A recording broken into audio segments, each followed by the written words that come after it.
Getting Together with your hostess, Mary Lou Burnett.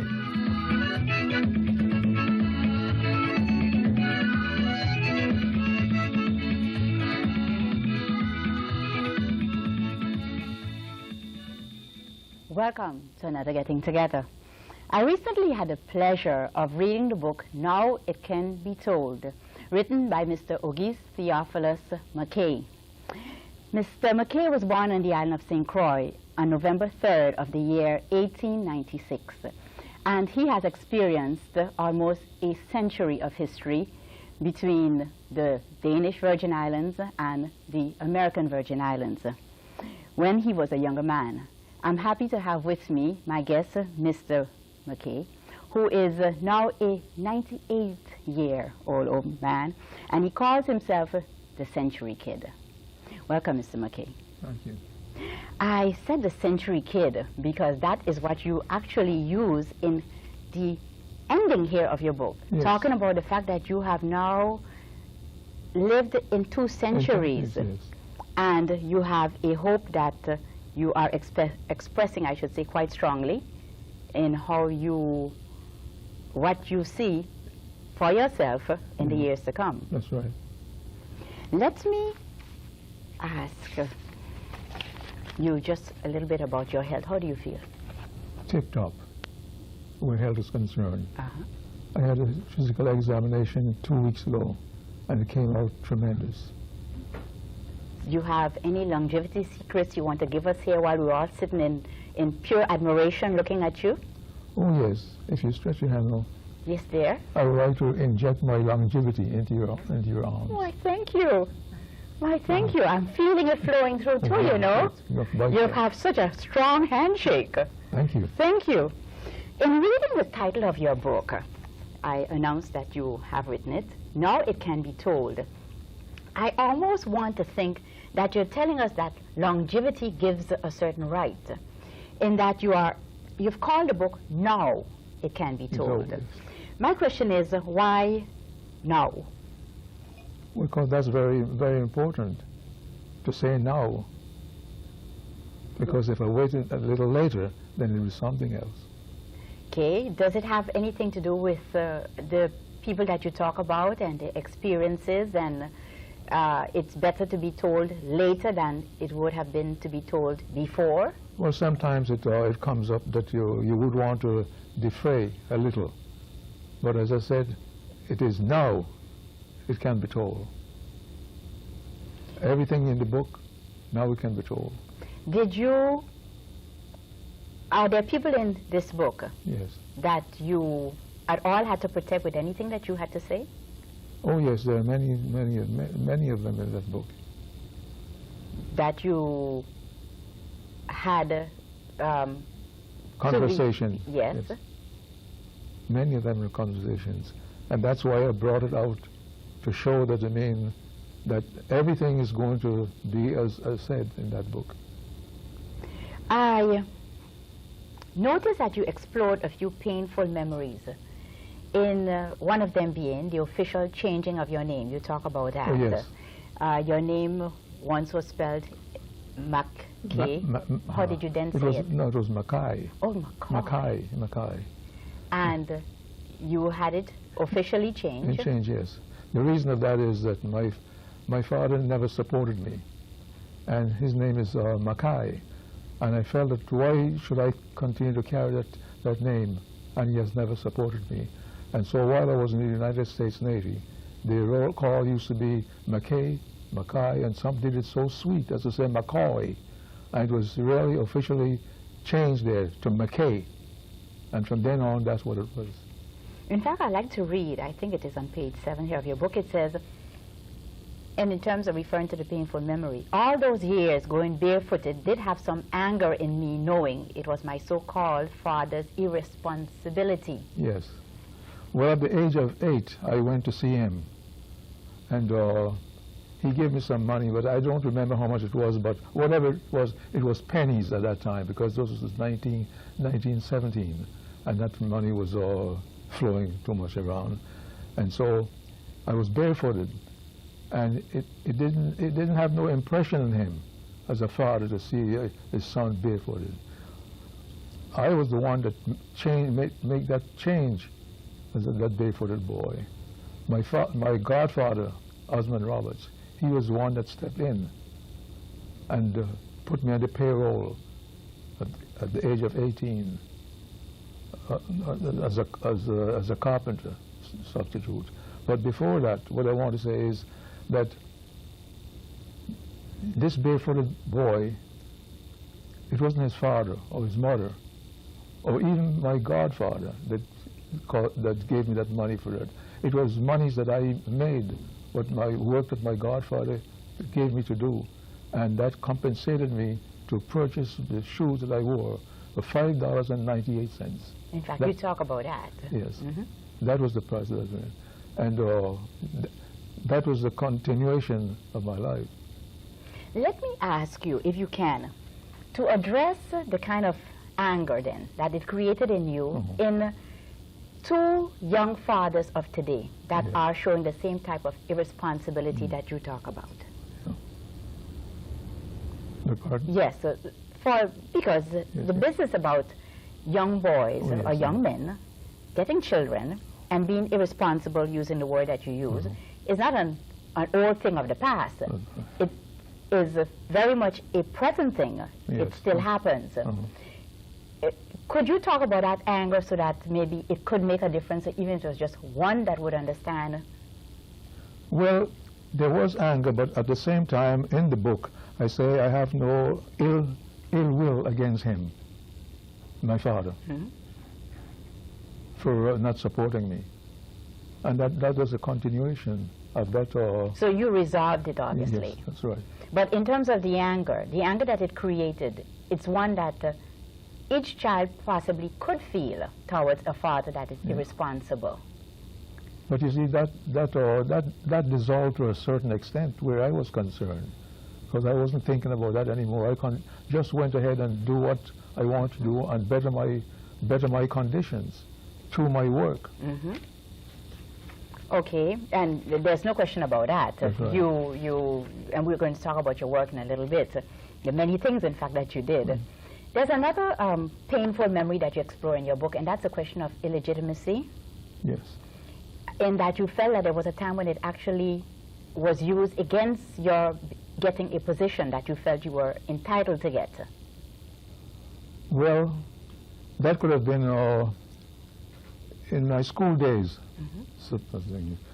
I was a very smart young man in my class, and I did things that the other men should have been able to do but didn't.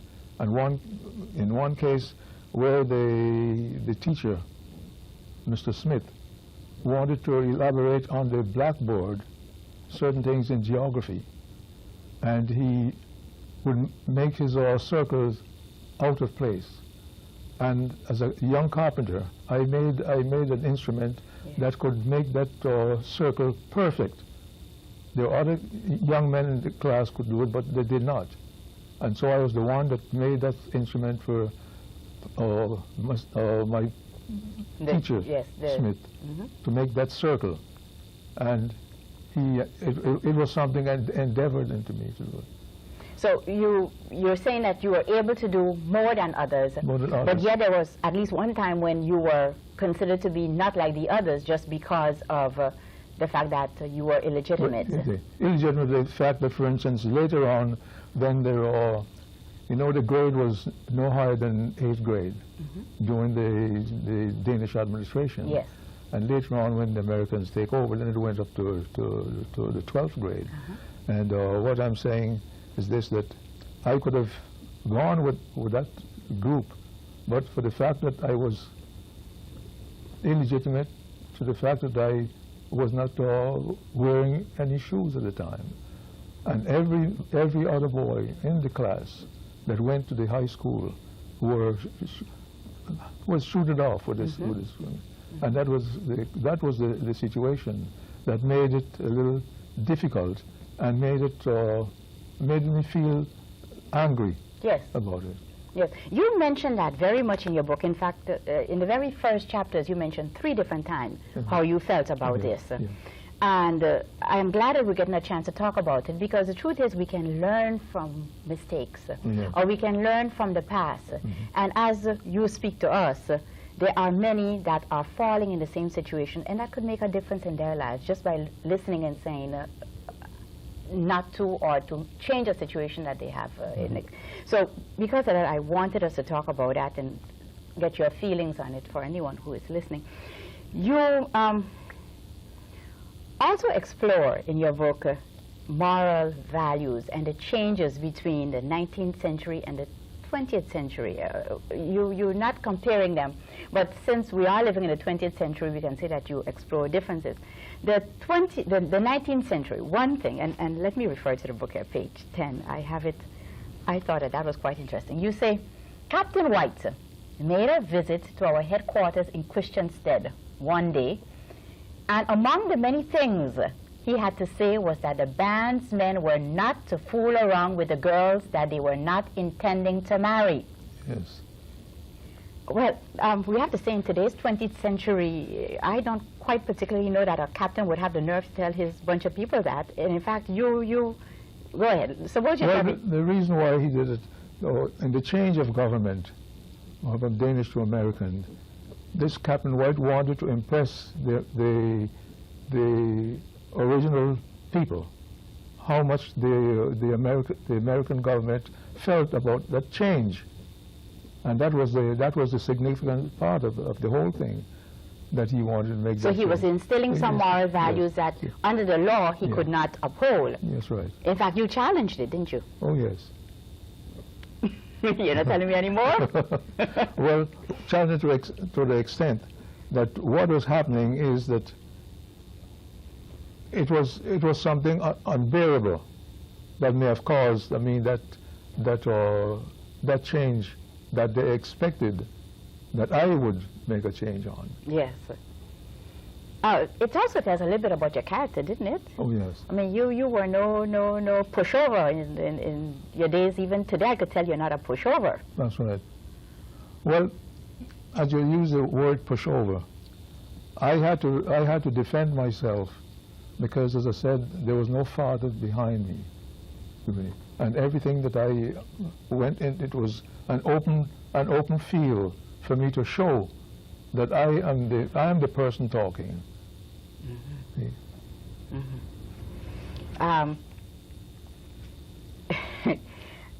I can see from, and those I think will come out later on as we talk, that you at times had to make it so that you stood out among the many that were up in front of you or behind you. You call yourself a self-made man. Yes. In the book. In fact, one of the things that you say is that you're a jack of all trades. Yes. And then you went on to say that you are a master of none. Yeah. Was that a situation, wasn't that, I should ask, a situation that existed very much among West Indians at that time? Yeah. Well, what I call myself a self-made man is that, to the effect that I use that phrase, I could not prevent myself from not using it, because during that particular time that edged me to use the term self-made man, I say with some help. You have some self-made man with some help, yes, which I really will not deny. And then I continued. And you went from carpentry to carpentry, music. It was my godfather during the recess time would sent me to music class. Okay. And I was 18 at the time. And 3 years after that music class, I was able to get in the United States Navy as a musician. So it paid off, obviously. Even though it wasn't imperative that you had to be a musician, the imperativeness was that you would pass that physical test to get into the United States Navy, and I had both. Okay. So we have said carpenter, musician. Music, actor. I did some acting in a play called Through the Eyes of a Child, and then author of the book. Yes. and then artist Yes. of all my work that I did. I went to art class at the age of 90 through the encouragement of my daughter, Elisa. They were coming around looking for students to get in this class, and she says to me, Daddy, why don't you get in that class? They're looking for it, and I'm glad to know that you'll be able to get in that class. And so she really is the one that prompted me today. And today I give a word of thanks for her today. So when you had new horizons to attack, you didn't back off and say, I don't think I could do it. If there were opportunities available to you, you would jump in. So I was glad that I had somebody to back me up in something that I may have later on thought of. But getting back again to the West Indian that had to do many things, the time that you're talking about, be it before before, all right, let's call it a change, before 1917, and after the change, there was a time when the West Indian that wanted to succeed, the Virgin Islander, let's say then, that wanted to succeed, needed to be able to do more than just one thing. Because otherwise, and later on here, we can go right on to talk about money. In order to make money, in order to be able to subsist on what was paid, one had to be able to do many things. You, for instance, you were a salesman at one time. You talk about selling shoes and... Yes. Well, before we get to that, when the amount of money that I made was very, very little. It was 20 cents a day. Yes, in fact, go on and tell us about the 20 cents. That was 20 cents a day. And I said to my godfather, I would like to get more money. He says, I see that you deserve it because you're doing as well as the elderly men. And you deserve it. So see the priest. The priests were building a schoolhouse at the time. And they said, nothing doing. And I walked from Christiansted to Bethlehem Sugar Factory, about 7 miles, to get 25 cents more, which I did. And there's 45 cents. And working on the roof of the house, my perspiration dropping on the galvanized, it would seem as if I was cooking an egg. But I continued there. Then it was 60 cents a day when we had to repair the houses for the sick people that later on went to Washington, D.C. And then still later on, then coming down into Christiansted proper, across from the government house was this building where some of the government people had their authorization of keeping stock as well as medicine at that place. And then they offered me $1 a day, what my godfather was getting, to do some repair on a long row of houses that was ruined and had to be done after the hurricane. And I got a young man to help me, and we finished that job. And that was doing... Was that now your first job when you went off on your own? Yes. Okay. So, and then later on, then I continued that, and before that change, before that, it was during the change from government, the Danish government to the American, and so I continue working there, and then later on, after I finished that job, then I begin to figure, well, what more can I do for little pay that I was getting? And then 2 years after, it was when the United States came into being. And that's when you joined the Navy, which of course made a big change in your life. Yes. Was that a common thing? Did many young men your age at that time join the Navy, hope to pass a physical, and hopefully had something more to offer? Did many of them join because, in fact, they did change their economic status? Well, at that time, there were two musical organizations in the island. One was one by Fred Jackson, the one that I was in, and the other was Samuel Smith.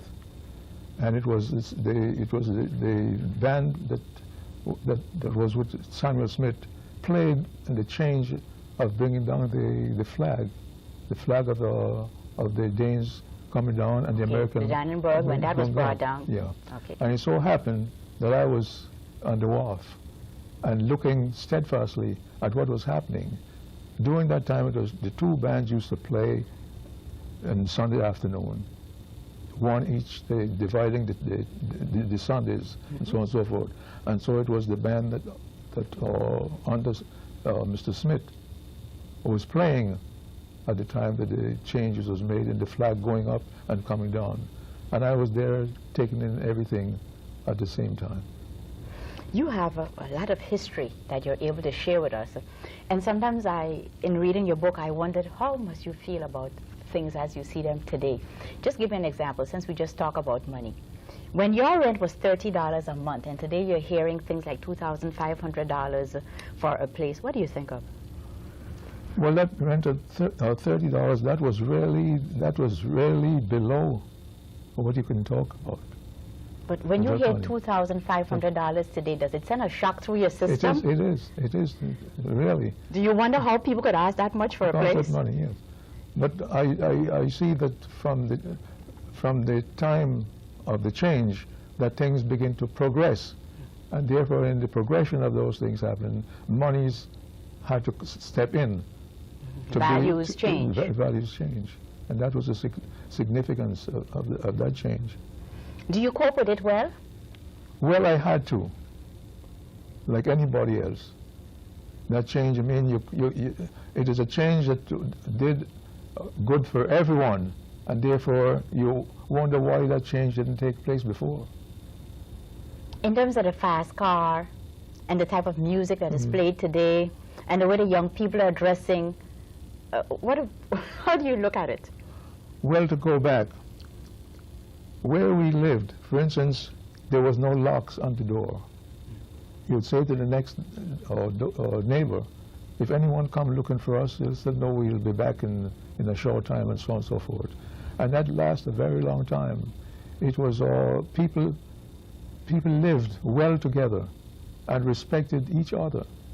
As I said, I mean, you never had a lock on the door. But today, even with a lock on the door, they're breaking the lock in order to get in there. And that's a real downward change, so to speak.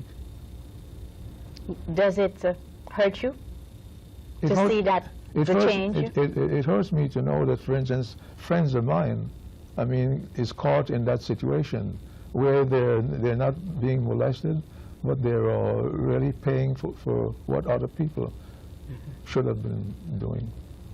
And to see a change like that in your own community? Yeah. Well, the change is really welcome in a certain extent. That it brings in a likelihood of furtherance, so to speak. You have mentioned earlier, Mr. McKay, that you played music. Yes. And we can talk a little bit about that now. The tuba seems to be your instrument of longevity. Oh, yes. And that you played more than the tuba. Oh, yes. In fact, you weren't too particular about the drum when you first started out on that. Well, I started off in a lot of things, because just where my godfather lived, there was a building there where the Danes, the musicians, used to practice, and I got a lot of impressions through their playing, for instance, and therefore I changed from in playing many instruments. It was first the drums. I went on playing the drums, and then later it was. But you talk about spoiling the music when you played the drum. And maybe I misread or misunderstood, but it's almost as if you didn't like particularly playing the drum until you read about it and then realized that the drum was an important musical instrument. The first, when I began to read and to buy my own newspaper and magazine, I saw where in this particular magazine it showed where the drum was the most important instrument in the band, because it gives the tempo. Yes. That was supposed to be circulated all through the image. Yes. And so when they put me to play the drum, I didn't like the idea, because I considered myself a good tuba player. But the reason why they said that I shouldn't have been played, because we were destined for 22 musicians at being, and this was a time when we had about 14. And I went along that there were 2 tubas were too many for 14 musicians in the band. But at the same time, I figure I should have been one of the tuba players. That tuba player. And therefore, I didn't feel so good about it. And therefore, I spoiled all the music. And then they thought that it was ignorance in my capacity that I caused the thing. Yes, but I was doing it purposely. Again, the character and the spirit is showing itself in this. Meaning if you're determined for one thing, that's what you tended to pursue. Oh, yes. We're going to have another interview with yourself and your daughter, and at that time we're going to talk about the last thing that you have explored. The last thing for the moment, because there probably is going to be something more that you have explored, which is your artwork. Yes. And in introducing that, suppose I ask you, what particular type of art do you like to do? Well, any preferences, for instance? Well, very much preference comes in when I look at certain works in magazine, whether it be human or whether it be of any other thing, true life and so on and so forth. I begin to figure that everything is so interesting that you'll have to at least pick what among the interesting things that you see that you would follow. You have been painting, you say, since 81, I think I heard that mentioned? I think it was around 89, around 89. Okay. Yes. And have you already held many expositions? Oh, yes. For instance, I had a one-man show in which I showed 20 of my paintings. Wasn't that in relationship with wanting to publish the book too? Oh, yes. Okay. Yeah. And so 9 was sold at that particular time, of that one-man show. 9 was sold. And a couple from Denmark was staying in a hotel where one of my paintings were. And they liked it to the extent that they came up with the help of my daughter to bring them up to the house, and they bought 3 paintings, plus the autobiography. Then there was another lady that was late coming from the States, and she also came up to the house, and she also bought 2 paintings. And that brought up the amount to 11 paintings or so. Now, Mr. McKay, we're going to continue talking, and Elisa, your daughter, is going to join us. So we have a second show that we're doing with Mr. Ogese Theophilus McKay, our 98-year-old Crucian, who is, as you can see, quite a sprightly young man. Don't leave us. We have a second show. Good night for this one.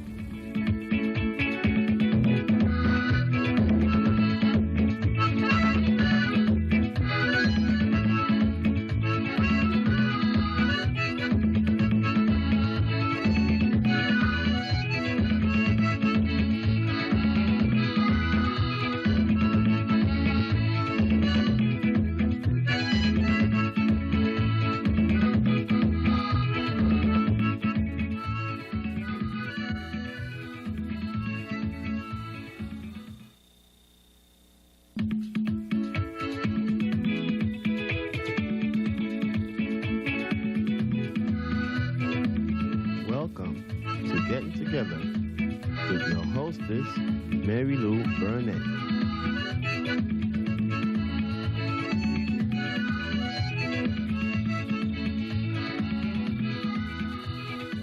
Welcome to the second in the series of interview that I'm doing with Mr. Ogese Theophilus McKay, who was born on the island of St. Croix on November 23rd in the year 1896.